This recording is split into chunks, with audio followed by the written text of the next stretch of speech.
צריך להתקשר למיון ברמב"ם, להודיע משהו? כן, כבר התקשרו למיון ברמב"ם להודיע שסטויאנוביץ' מגיע אליהם, הוא פשוט נאנק מכאבים, נפל לא טוב, ולפי האבחון של רופא הקבוצה הוא סובל מפגיעה צווארית.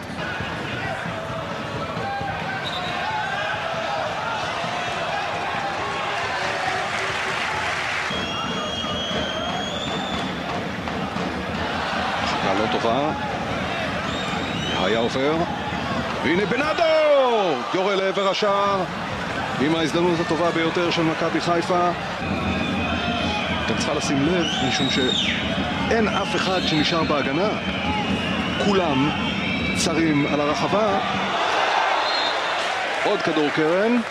זיו, עוד אתה יכול לפתוח בולטין רפואי הערב, מה קורה עם חרמון? כן, אז גם גולן חרמון מגדל לו עכשיו לספסל, מתח את שריר התאומים, הוא בקושי יכול לדרוך על הרגל, וכמובן את המשחק הזה הוא סיים. על הרגל. עבירה של גדיר.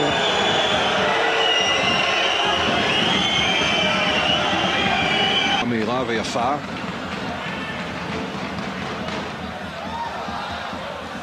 ועכשיו סולליך. כדור נכנס, שער עצמי של שרון לוי.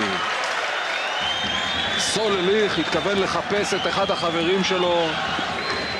הראל פנוי ומנסה את הבעיטה לעבר השער, ניסיון יפה.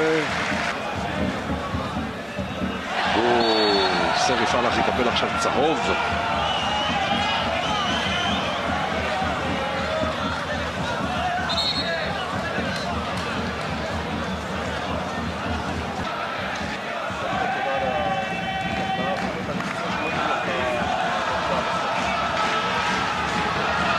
והנה ההזדמנות להפועל חיפה לעשות את השוויון. איזו החמצה! איזו החמצה! הוא נצחת בדרבי משער עצמי של שרון לוי, וזהו.